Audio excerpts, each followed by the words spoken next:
La disociabilidad de la psique. No existe a priori ninguna razón para suponer que los procesos inconscientes deban tener necesariamente un sujeto. Asimismo, tampoco tenemos por qué dudar de la realidad de los procesos psíquicos. Pero el problema se complica manifiestamente en el caso de los supuestos actos voluntarios inconscientes, cuando no se trata de meros impulsos e inclinaciones, sino de una elección y una decisión aparentemente inmediatas, propias de la voluntad. Resulta ineludible la necesidad de un sujeto que dispone y al que se le representa algo. Con ello, sin embargo, quedaría ratificada, por definición, una conciencia en lo inconsciente, operación intelectual que al psicopatólogo no le resulta demasiado difícil porque conoce un fenómeno psíquico que suele ser desconocido para la psicología académica: la disociación o la disociabilidad de la psique. Esta peculiaridad consiste en que la relación de los procesos psíquicos entre sí es muy limitada.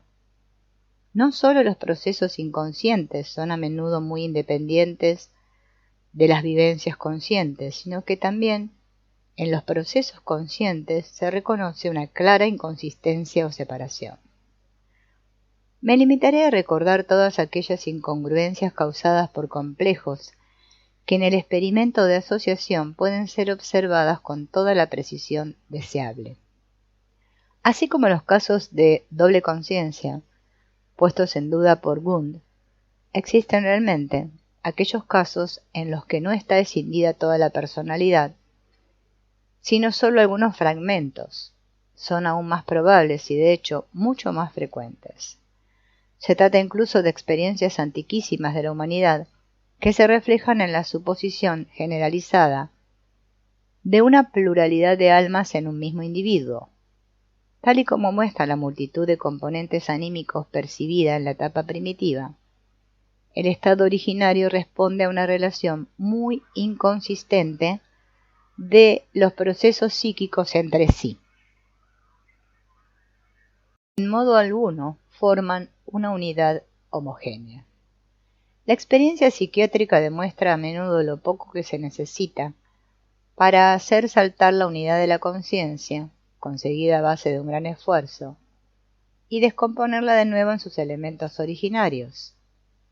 Partiendo del hecho de la disociabilidad se pueden allanar fácilmente las dificultades resultantes de la suposición de un umbral de la conciencia.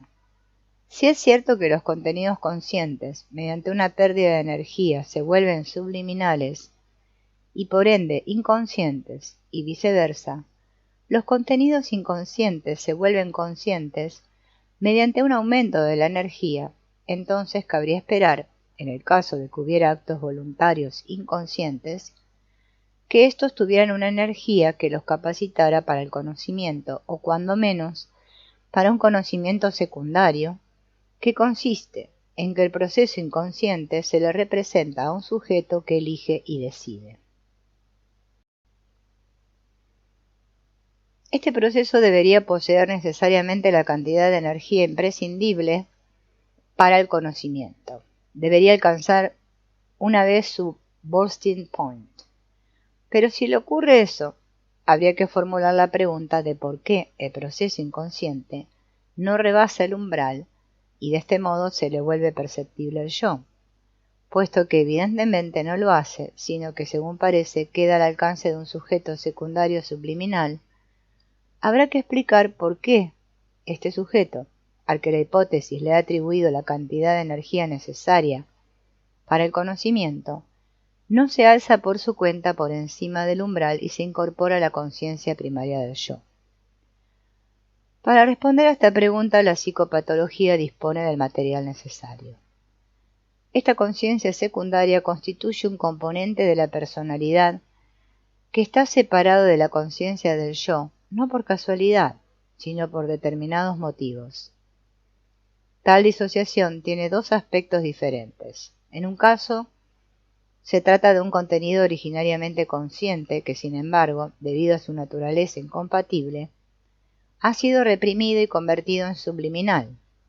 En otro caso, el sujeto secundario consiste en un proceso que todavía no ha hallado acceso a la conciencia, porque en ella no hay posibilidades para su apercepción. Es decir, que la conciencia del yo, debido a una falta de comprensión, no puede recibirlo, por lo que dicho proceso continúa siendo principalmente subliminal, pese a que, desde el punto de vista energético, estaría facultado para acceder a la conciencia. No debe su existencia a la represión, sino que es el resultado de procesos subliminales, y como tal ha sido consciente con anterioridad. Pero como en ambos casos hay una cantidad de energía que capacita para el conocimiento, entonces el sujeto secundario sí actúa sobre la conciencia del yo, pero indirectamente, es decir, a través de símbolos, expresión no demasiado afortunada. Los contenidos que aparecen en la conciencia son, en primer lugar, sintomáticos. Y cuando se sabe o se cree saber a qué aluden o en qué se basan, son semióticos, para lo cual Freud utiliza siempre la expresión simbólicos, sin tener en cuenta que siempre se expresa simbólicamente aquello que en realidad no se sabe. Los contenidos sintomáticos, en parte, son realmente simbólicos y constituyen representantes indirectos de estados o procesos inconscientes, cuya naturaleza sólo puede ser explorada y despertada a la conciencia, de manera incompleta, a partir de los contenidos que aparecen en la conciencia. Así pues, es posible que el inconsciente albergue contenidos que posean una tensión energética tan grande que, en otras condiciones, tendrían que hacerse perceptibles al yo. La mayor parte de las veces no se trata en modo alguno de contenidos reprimidos, sino de contenidos todavía no conscientes, es decir, todavía no concebidos como subjetivos, como por ejemplo, los demonios y los dioses de los primitivos, o la fanática creencia en los ismos de los modernos. Este estado no es patológico ni en absoluto extraño, sino el estado original normal, mientras que la totalidad de la psique reunida en la unidad de la conciencia constituye un objetivo ideal jamás alcanzado. Justificadamente establecemos una analogía entre la conciencia y las funciones sensoriales, de cuya fisiología procede el concepto de umbral. El número de vibraciones del sonido percibidas por el oído humano va de 20 a 20.000 y la longitud de onda de la luz visible alcanza de 7.700 a 3.900 angstroms. A partir de esta analogía, cabe imaginar que para los procesos psíquicos no solo hay un umbral inferior, sino también uno superior, y que por lo tanto la conciencia, que es el sistema de percepción por excelencia, puede ser comparada con la escala perceptible del sonido de la luz, con lo cual tendría, como el sonido y la luz, un límite no solo inferior, sino también superior. Tal vez esta comparación pueda hacerse extensiva a la psique, lo que sería posible si hubiera procesos psicoides en ambos extremos de la escala psíquica. Conforme al principio de natura non facit saltus, esta hipótesis no sería del todo descartable. Cuando utilizo el término psicoide, soy consciente de que entro en colisión con el concepto de lo psicoide formulado por Dierch. Él entiende por ello lo que encausa, lo que determina la reacción, la potencia prospectiva del elemento germinal. Es el agente elemental descubierto en la acción, la entelequía de la acción. Como subraya acertadamente Eugen Bleuler, el concepto de Dierch es más filosófico que propio de las ciencias naturales. Frente a él, Bleuler emplea el término de la psicoide, que es un concepto colectivo para aquellos procesos principalmente subcorticales que atañen biológicamente a las funciones de adaptación.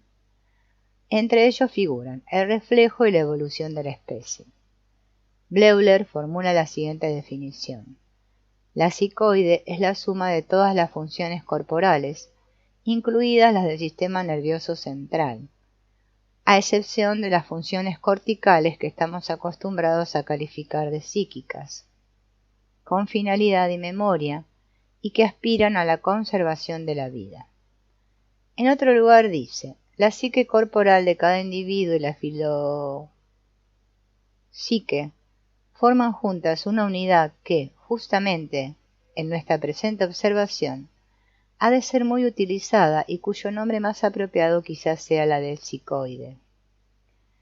Lo común a la psicoide y a la psique es estar guiadas por un objetivo final y la utilización de experiencias anteriores para alcanzar el objetivo, lo que incluye la memoria, engrafía y exforia, y la asociación, es decir, algo análogo al pensamiento.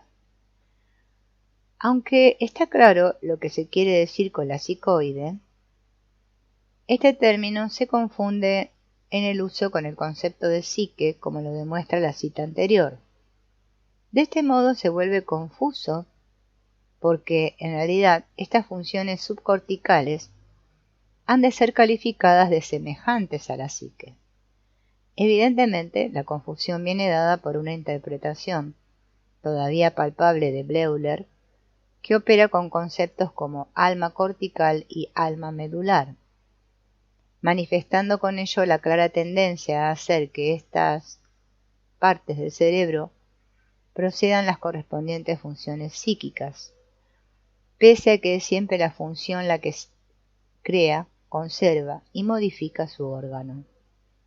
La concepción organicista tiene el inconveniente de que al final todas las actividades de la materia vinculadas a un objetivo son consideradas psíquicas, de tal manera que vida y psique vienen a ser lo mismo, como ocurre, por ejemplo, en el lenguaje utilizado por Bleuler con la filopsique y los reflejos. Sin duda, no solo es difícil, sino incluso imposible, concebir la esencia de una función psíquica independientemente de su órgano, a pesar de que en realidad experimentamos el proceso psíquico sin su relación con el sustrato orgánico. Para el psicólogo, el objeto de su ciencia es precisamente el conjunto de estas vivencias, por lo que ha de renunciar a una terminología tomada prestada de la anatomía. Así pues, cuando utilizo el término psicoide, en primer lugar, no lo hago en forma sustantiva, sino adjetiva. En segundo lugar, no me refiero a una cualidad propiamente psíquica o anímica, sino semejante a la psique, como la que poseen los procesos reflejos, y en tercer lugar, quiero diferenciar con ello una categoría de fenómenos, por una parte, de los meros fenómenos vitales y por otra de los procesos propiamente anímicos. Esta última diferenciación nos servirá también para definir la naturaleza y el alcance de lo psíquico, y muy especialmente de lo psíquico inconsciente.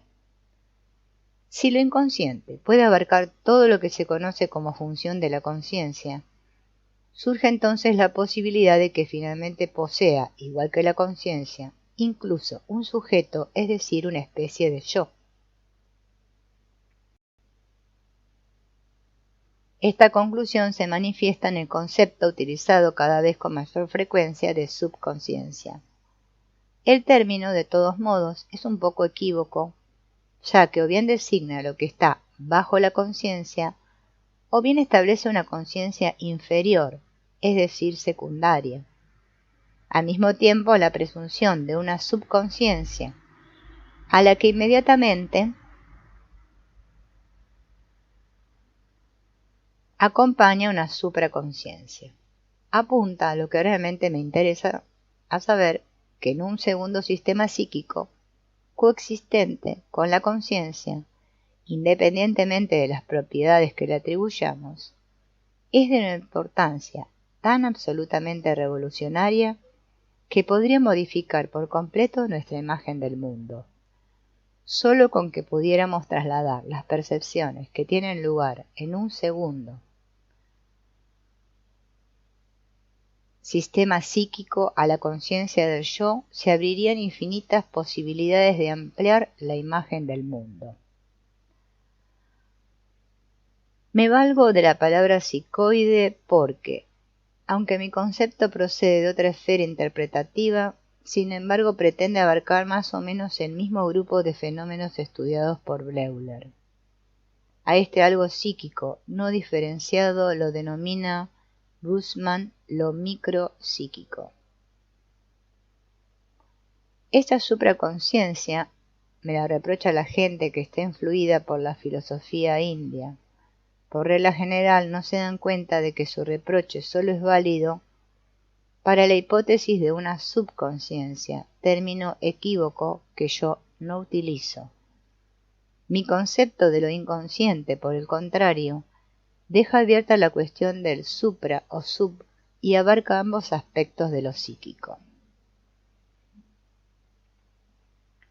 Si consideramos seriamente la hipótesis de lo inconsciente, debemos comprender que nuestra imagen del mundo solo puede ser válida como algo provisional, porque si en el sujeto de la percepción y del conocimiento se opera un cambio tan fundamental como el de una duplicación desigual, forzosamente ha de surgir una imagen del mundo diferente de la tradicional. Esto, sin embargo, solo es posible si la hipótesis de lo inconsciente está legítimamente sancionada, lo cual únicamente se puede comprobar cuando los contenidos inconscientes se pueden transformar en conscientes, es decir, cuando a través de la interpretación se consigue integrar en la conciencia las perturbaciones que parten de lo inconsciente, esto es, los efectos de las manifestaciones espontáneas, los sueños, las fantasías y los complejos. Instinto y voluntad. Mientras que a lo largo del siglo XIX lo esencial seguía siendo la argumentación filosófica de lo inconsciente, hacia finales del siglo, en diferentes lugares de Europa y con independencia unos de otros, hubo intentos casi simultáneos por concebir lo inconsciente de una manera experimental o empírica. Los pioneros en este terreno fueron, en Francia, Pierre Janet, y en la antigua Austria, Sigmund Freud. El principal mérito del primero fue la investigación del aspecto formal y el del segundo la de los contenidos de los síntomas psicógenos. Ahora no puedo describir con detalle la transformación de los contenidos inconscientes en conscientes, me tengo que conformar con hacer algunas alusiones. Primero se consiguió explicar la estructura de los denominados síntomas psicógenos mediante la hipótesis de los procesos inconscientes. A partir de la sintomatología de la neurosis, Freud ha hecho que también los sueños sean verosímiles como transmisores de los contenidos inconscientes. Lo que descubrió como contenidos de lo inconsciente parecía constar de elementos de naturaleza personal en sí mismos capacitados para acceder a la conciencia, y por lo tanto también conscientes en otras condiciones. Estos, en su opinión, como consecuencia de su naturaleza moralmente incompatible, serían reprimidos. Igual que los contenidos olvidados, habrían sido conscientes alguna vez y debido a un contraefecto por parte de la actitud consciente, se volverían subliminales y relativamente irreproducibles. Concentrando adecuadamente la atención en asociaciones directrices, es decir, en indicios conservados en la conciencia, se logró una reproducción asociativa de los contenidos que se habían perdido, más o menos como si se tratara de un ejercicio mnemotécnico. Mientras que los contenidos olvidados se vuelven irreproducibles por un descenso del valor de su umbral, los contenidos reprimidos deben su relativa irreproducibilidad a una inhibición que parte de la conciencia. Este primer hallazgo dio lugar lógicamente la interpretación de lo inconsciente como un fenómeno de represión que había que entender desde una perspectiva personalista. Sus contenidos eran elementos en otro tiempo conscientes que se habían perdido. Más tarde, Freud ha reconocido también la subsistencia de restos arcaicos en forma de modos funcionales primitivos, pero también estos fueron explicados desde una interpretación personalista, para la que la psique inconsciente aparece como un apéndice subliminal del alma consciente. Los contenidos convertidos en conscientes por Freud son aquellos que, por su facultad de conciencia y por ser conscientes originalmente, resultan más fáciles de reproducir. En cuanto a la psique inconsciente, por lo tanto, solo demuestran que lo psíquico existe más allá de la conciencia. Los contenidos olvidados que todavía son reproducibles demuestran lo mismo. De ahí no se infiere, pues, nada sobre la naturaleza de la psique inconsciente, si no existiera un indudable vínculo entre estos contenidos y la esfera instintiva. Esta última es concebida como fisiológica, sobre todo como función glandular. Este punto de vista es enérgicamente respaldado por la moderna teoría hormonal de la secreción interna. De todos modos, la teoría sobre los instintos humanos se encuentra en una situación delicada, ya que es enormemente difícil no solo definir los instintos, sino también fijar su número y su delimitación. En este sentido, las opiniones están muy divididas. Lo único que se puede constatar con cierta seguridad es que los instintos tienen un aspecto fisiológico y otro psicológico. Bastante útil desde el punto de vista descriptivo es la concepción de Pierre Janet. El hecho de que todos los procesos psíquicos accesibles a la observación y a la experiencia estén, de un modo u otro, vinculados a un sustrato orgánico, demuestran que están acomodados a la vida general del organismo y por lo tanto participan de su dinamismo, es decir, de los instintos, siendo en cierto sentido el resultado de la acción de los mismos. Esto no significa en modo alguno que la psique derive exclusivamente de la esfera instintiva y por ende de su sustrato orgánico. La psique como tal no puede ser explicada por la química fisiológica porque, junto con la vida en general, es el único factor natural que puede transformar los órdenes de las leyes de la naturaleza, es decir, estadísticos, en estados superiores o no naturales, en contraste con la ley de la entropía que rige la naturaleza inorgánica. No sabemos cómo engendra la vida las complejidades orgánicas a partir del estado inorgánico, en cambio, sí experimentamos directamente cómo lo hace la psique. Así pues, la vida obedece a unas leyes propias que no pueden ser derivadas de las conocidas leyes físicas de la naturaleza. No obstante, la psique tiene cierta dependencia de los procesos de su sustrato orgánico. En cualquier caso, hay una probabilidad muy alta de que así sea.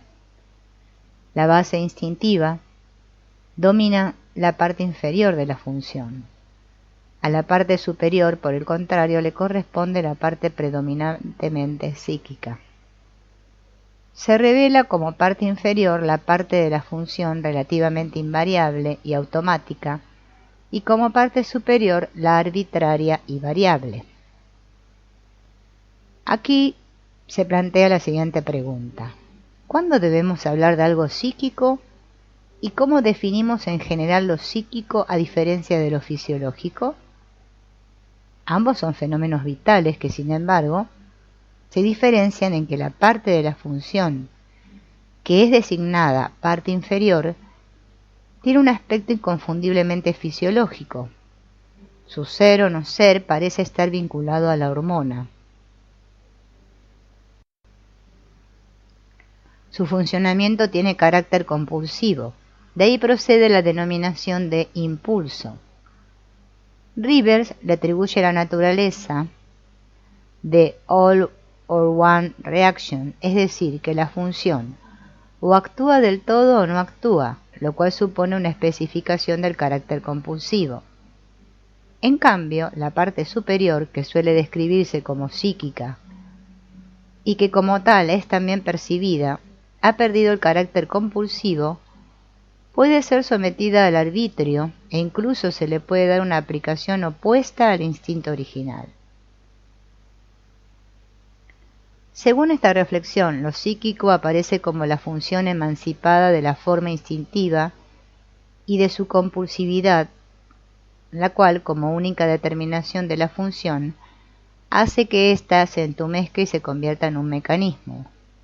La condición o cualidad psíquica comienza allí donde la función empieza a desligarse de su condicionamiento exterior e interior y adquiere capacidad para una aplicación más amplia y más libre, es decir, allí donde se prepara para revelarse como accesible a la voluntad motivada en otras fuentes.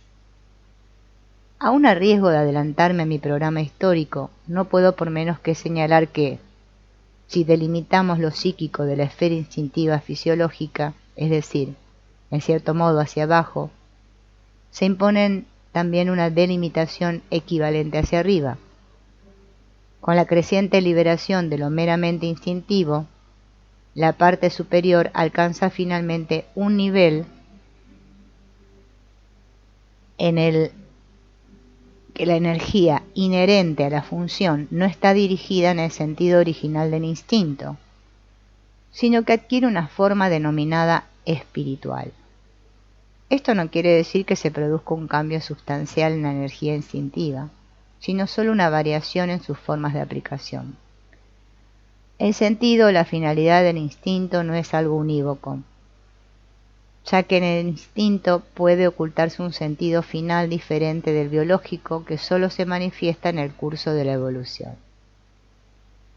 Dentro de la esfera psíquica, la función puede ser desviada por la influencia de la voluntad y modificada de múltiples maneras. Esto se debe a que el sistema de los instintos no constituye una composición verdaderamente armoniosa, está expuesto a muchas colisiones internas. Un instinto perturba y reprime al otro, y aunque los instintos en su conjunto posibilitan la existencia del individuo, sin embargo su ciego carácter compulsivo a menudo da lugar a perjuicios recíprocos. La diferenciación de la función a partir de la compulsiva tendencia instintiva hasta la aplicabilidad voluntaria es de una importancia eminente con vistas a la conservación de la vida. Sin embargo, dicha diferenciación aumenta la posibilidad de colisiones y produce decisiones tales como esas disociaciones que ponen una y otra vez en duda la homogeneidad de la conciencia. Dentro de la esfera psíquica, la voluntad influye, como ya hemos visto, en la función, y lo hace porque ella misma constituye una forma de energía que puede sobreponerse a otra, o al menos influir en ella. En esta esfera, que yo defino como psíquica, la voluntad en último término está motivada por instintos, aunque no de manera absoluta, porque entonces no sería voluntad, la cual por definición ha de llevar implícita cierta libertad de elección. La voluntad supone una cantidad de energía limitada que está a libre disposición de la conciencia. Tiene que haber tal cantidad de líbido, igual a energía, a disposición, pues de lo contrario serían imposibles las transformaciones de las funciones, ya que éstas estarían tan exclusivamente vinculadas a los instintos, de por sí sumamente conservadores y consecuentemente invariables, que no podría tener lugar ningún tipo de variación, a no ser a través de cambios orgánicos. Como ya se ha mencionado, la motivación de la voluntad en principio ha de ser valorada como esencialmente biológica. En el límite, si se me permite la expresión, superior de lo psíquico, donde la función, por así decir, se desprende de su objetivo original, los instintos pierden su influencia como motivos de la voluntad. Mediante este cambio de forma, la función se pone al servicio de otras determinaciones o motivaciones que aparentemente ya no tienen nada que ver con los instintos. Con ello quisiera describir el hecho significativo de que la voluntad no puede rebasar los límites de la esfera psíquica, no es capaz de forzar al instinto, ni tampoco tiene poder sobre el espíritu, entendiendo como tal no solo el intelecto. El espíritu y el instinto son a su manera autónomos, y ambos limitan igualmente el campo de aplicación de la voluntad. Más tarde explicaré en qué me parece que estriba la relación del espíritu con el instinto. Del mismo modo que el alma hacia abajo se pierde en la base orgánico-material, hacia arriba adopta una forma que denominamos espiritual, cuya esencia nos es tan desconocida como la base orgánica del instinto. Lo que quisiera calificar como la psique en sentido estricto abarca el ámbito en el que las funciones están influidas por una voluntad. Lo puramente instintivo no permite suponer ningún conocimiento, ni tampoco lo necesita. Sin embargo, la voluntad, debido a su libertad de elección empírica, necesita una instancia superior, una especie de conciencia de sí misma, para modificar la función. Tiene que estar al corriente de un objetivo que sea diferente al de la función. De no ser así, coincidiría con la fuerza impulsiva de la misma. Con razón subraya Driech lo siguiente: no hay voluntad sin conocimiento. El arbitrio presupone un sujeto que elige y se plantea diferentes posibilidades. Contemplada desde este punto de vista, la psique es esencialmente un conflicto entre el instinto ciego y la voluntad o libertad de elección. Donde domina el instinto comienzan los procesos psicoides, que pertenecen a la esfera de lo inconsciente como elementos incapacitados para acceder a la conciencia. El proceso psicoide, sin embargo, no es lo inconsciente sin más, pues éste tiene una extensión mucho mayor. En lo inconsciente hay, aparte de los procesos psicoides, representaciones y actos arbitrarios, es decir, una especie de procesos conscientes. En la esfera instintiva, por el contrario, estos fenómenos quedan hasta tal punto relegados a un segundo plano que el término psicoide se justifica plenamente. Pero si limitamos la psique al radio de acción de los actos voluntarios, llegaríamos a la conclusión de que la psique es más o menos idéntica a la conciencia, pues es imposible imaginar una voluntad y una libertad de elección sin una conciencia. Con ello da la impresión de que voy a parar al viejo axioma de siempre: psique igual conciencia. Pero entonces, ¿dónde queda la postulada naturaleza psíquica de lo inconsciente?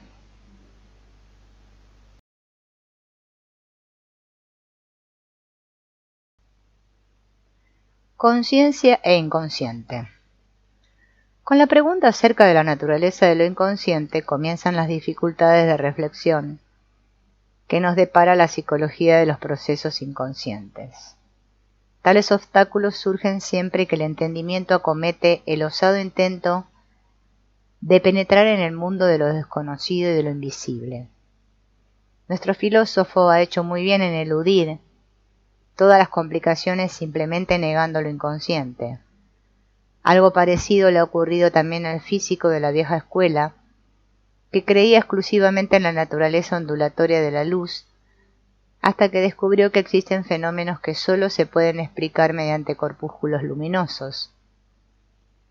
Afortunadamente la física le ha enseñado al psicólogo que ella también debe y sabe manejarse con un aparente contradictio in adiecto. Animado por este ejemplo, el psicólogo se atreve a solucionar este contradictorio problema, sin tener la sensación de salirse de su aventura fuera del mundo espiritual de las ciencias naturales. No se trata de formular una afirmación, sino más bien de establecer un modelo que prometa un modo de plantear el problema más o menos provechoso. Un modelo no dice «esto es así», solo ilustra un punto de vista determinado. Antes de abordar más detalladamente nuestro dilema, quisiera explicar el concepto de lo inconsciente en un sentido muy concreto. Lo inconsciente no es lo desconocido sin más, Por una parte es lo desconocido psíquico, es decir, todo aquello que suponemos que si llegara a la conciencia no se diferenciaría nada de los contenidos psíquicos que conocemos. Por otra parte, debemos añadir también el sistema psicoide, sobre cuya naturaleza no tenemos nada que decir. Lo inconsciente así definido describe una situación sumamente incierta. Todo lo que sé, pero en lo que momentáneamente no pienso, todo aquello de lo que en otro tiempo fui consciente, pero ahora he olvidado, todo lo que es percibido por mis sentidos, pero en lo que no repara mi conciencia, todo lo que siento, pienso, recuerdo, quiero y hago sin intención y sin prestar atención, es decir, inconscientemente, todo lo futuro que se va preparando dentro de mí y que no llegará a la conciencia hasta más tarde, todo esto es el contenido de lo inconsciente.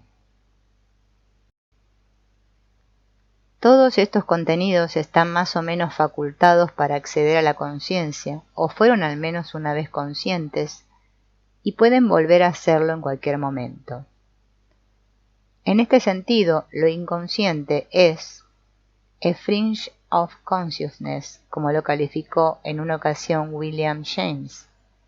Con este fenómeno marginal, que resulta de una aclaración y oscurecimiento alternativos, guarda asimismo relación el hallazgo de Freud, como hemos visto. Pero, como ya he señalado, al inconsciente debemos añadirle también las funciones psicoides, incapacitadas para acceder a la conciencia, y de cuya existencia solo tenemos noticia indirectamente. Ahora debemos preguntarnos, ¿en qué estado se encuentran los contenidos psíquicos cuando no están relacionados con el yo consciente? Porque esta relación es la que constituye lo que puede ser calificado de conciencia. Según el axioma de Guillermo de Ockham, la conclusión más prudente sería la siguiente. Aparte de la relación con el yo consciente, no cambia nada en absoluto cuando un contenido se vuelve inconsciente. Por ese motivo, rechazo la interpretación de que los contenidos momentáneamente inconscientes solo sean fisiológicos. Faltan pruebas que lo acrediten. La psicología de la neurosis, en cambio, proporciona argumentos decisivos en contra. Basta con pensar, por ejemplo, en los casos de doble personalidad, automatismo ambulatorio, etc. Tanto los hallazgos de Janet como los de Freud muestran que en el estado inconsciente, aparentemente, todo sigue funcionando como si fuera consciente. Se percibe, se piensa, se siente, se quiere y se intenta, como si existiera un sujeto. Hay incluso no pocos casos, como el de recién mencionado doble personalidad, en los que aparece un segundo yo que hace la competencia al primer yo. Tales hallazgos parecen demostrar que lo inconsciente de hecho es una subconsciencia. Ciertas experiencias, en parte hechas ya por Freud, demuestran, sin embargo, que el estado de los contenidos inconscientes no es del todo el mismo que el estado consciente. Así, por ejemplo, los complejos sentimentalmente acentuados no se transforman en lo inconsciente en el mismo sentido que en la conciencia. Pueden enriquecerse con asociaciones, pero no son corregidos. Se conservan en su forma original, lo que es fácilmente comprobable por su efecto constante y regular sobre la conciencia. Asimismo, adoptan el carácter compulsivo no influenciable de un automatismo, del que solo se les puede desprender despertándolos a la conciencia. Este último procedimiento figura con razón entre los factores terapéuticos más importantes. Finalmente, tales complejos, presumiblemente de manera proporcional a la distancia que hay entre ellos y la conciencia, debido a una autoamplificación, adoptan un carácter arcaico mitológico y con ello luminosidad, lo que puede comprobarse sin dificultad en las disociaciones esquizofrénicas. Pero la luminosidad está completamente privada del arbitrio consciente, pues reduce al sujeto a un estado de arrebato, es decir, de sumisión involuntaria. Estas características del estado inconsciente son opuestas a la conducta de los complejos en la conciencia. Aquí los complejos se vuelven corregibles, pierden su carácter automático y pueden ser sustancialmente modificados. Se desprenden de su envoltorio mitológico, se personalizan porque entran en el proceso de adaptación que tiene lugar en la conciencia y se racionalizan haciendo posible un análisis dialéctico.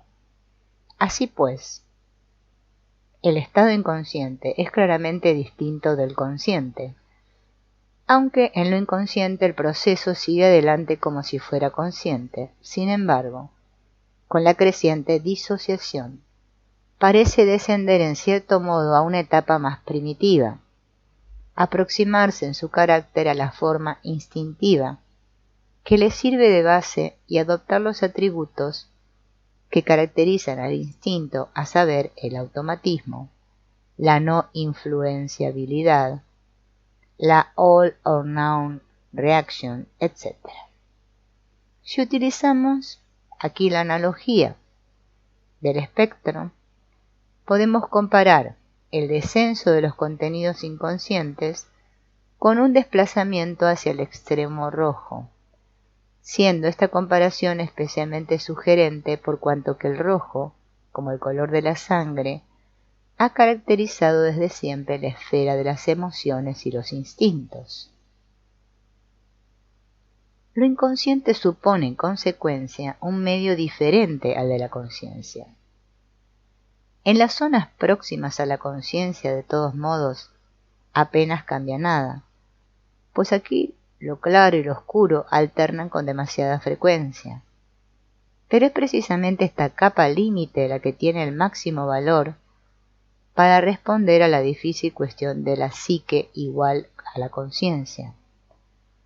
Porque dicha capa límite nos muestra lo relativo, que es el estado inconsciente, tan relativo que uno se siente incluso tentado de utilizar un concepto como subconsciente para definir correctamente la parte oscura del alma.